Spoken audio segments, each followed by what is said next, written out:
Alright, it's your boy Vile Bastard back with another video. I'm here with a follow-up to the exhaust installation. I know a few of you guys been waiting on it. A few of y'all cheap bastards like myself. Here we have the Nismo. I've been corrected online. It's not a Nismo, it's a Nismo branded exhaust. Not a true Nismo exhaust, but Nissan sells it from their little auto parts store. My wife and I went ahead and installed it last night. A few of you guys wanted to know, like, was it lighter? What was the weight savings of this versus the stock exhaust? It weighed in at about 4 pounds lighter than the stock exhaust. Stock exhaust, I think, is about 37 pounds. This weighed in about 33 or so. Didn't really notice it much lighter as I was on my back underneath this thing trying to go ahead and get it installed. It's got like it's got a little Nismo flare in here that nobody else could see unless they were laying down or maybe far away from the car. But it's all right. It's all right. My car doesn't sound like a vacuum cleaner anymore. There's one thing about this exhaust though that kind of is a little irritating to me. You notice right in here, right there, like this thing is chipping. When I got this in here, the paint or little freaking plating or whatever they use on the inside of the tips, like this is before I even really pushed this through, this is chipping. A few of the other ones is doing the same thing. But I mean, what can you expect? This is a budget exhaust. Yeah, this is pretty much it. The Nismo branded exhaust sold by the Nissan Auto Parts store. It's not titanium. It's not the exhaust you'll find on the actual Nismo GTRs, but it gets the job done. Let's go ahead and cut over to some sound clips, get a cold start, some idle, a few revs, and I'll get this thing out on the road.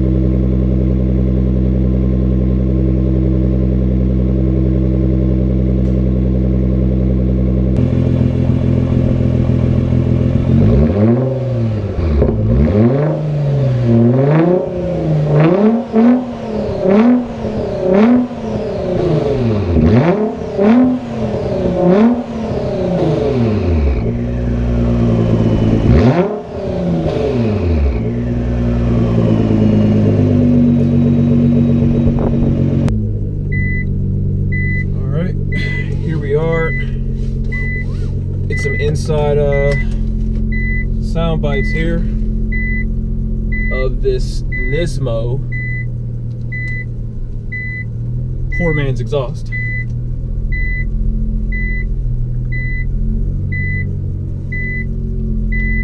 Here already from the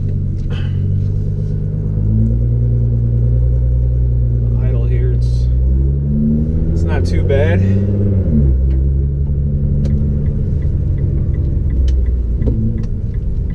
So I put it on yesterday, me and the wife drove it around town for a little bit. I didn't really notice any drone.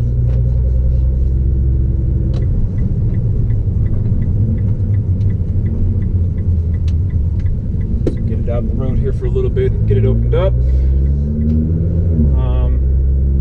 A little bit about the exhaust. It wasn't that hard to get on, as I said before. The process was relatively smooth. We did it with a pair of jack stands and a floor jack.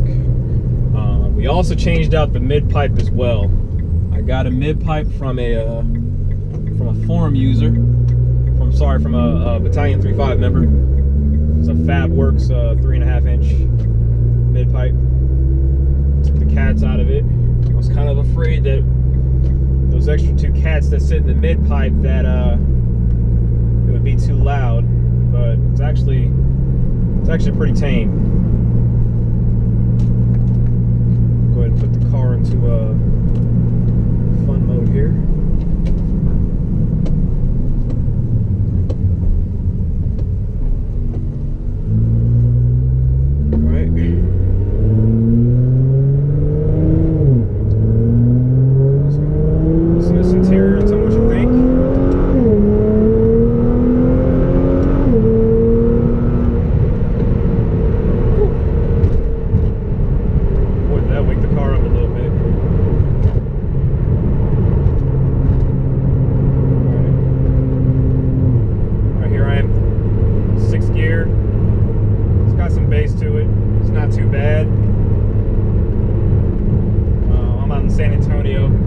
myself definitely driving up to like Dallas, Fort Worth area, not getting annoyed.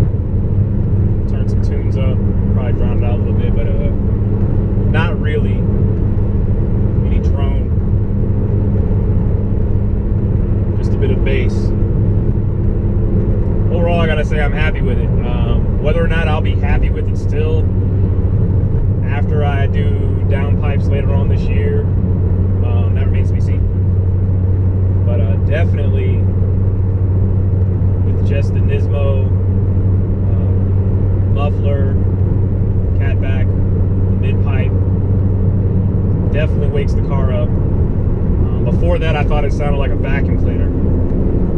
The sound that the car made definitely didn't align with the kind of performance the car is capable of. We'll go around this roundabout here and head back home.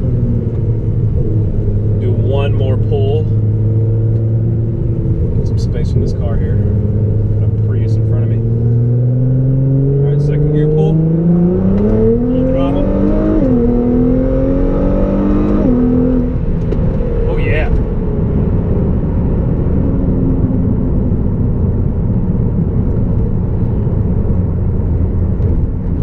Yep. Definitely a good buy. Definitely a good buy. So $1,250 ship to my front door. Not a bad buy. The only thing, like I said before, is I'm not too fond of the fact that the tips, the plating on the tips, kind of chip a little bit on the inside. Not sure what I can do about that. Maybe throw some high temp paint. I don't know what I'm gonna do about that. But overall, I'm happy with the sound that the car makes now. No more Hoover vacuum cleaner as I head down the road.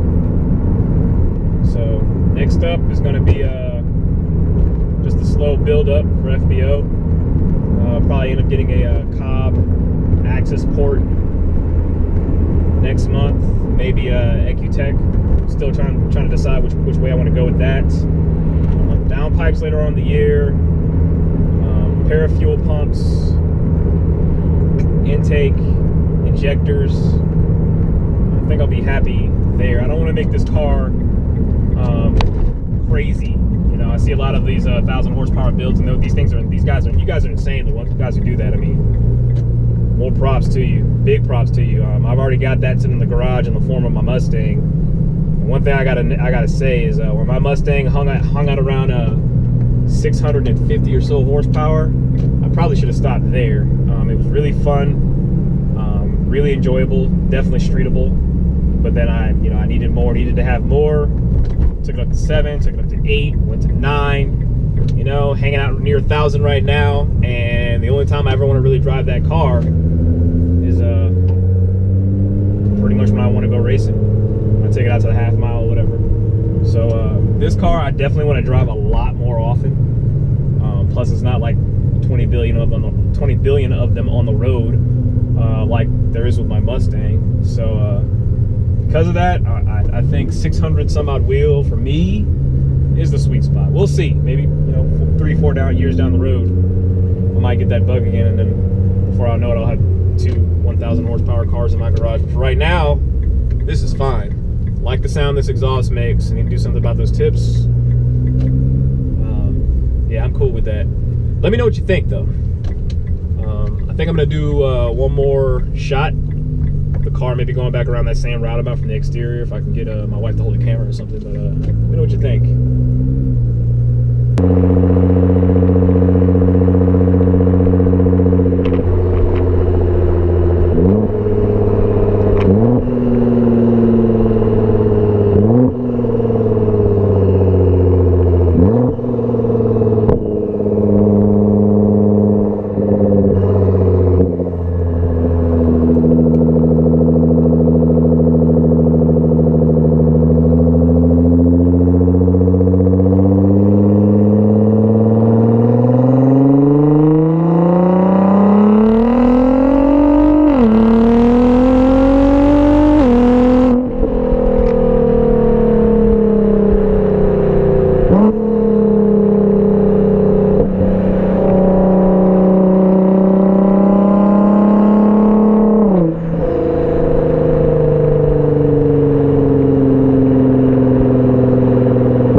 35. That's pretty much all I got. That is the Nismo catback exhaust with a Fabworx Y-pipe.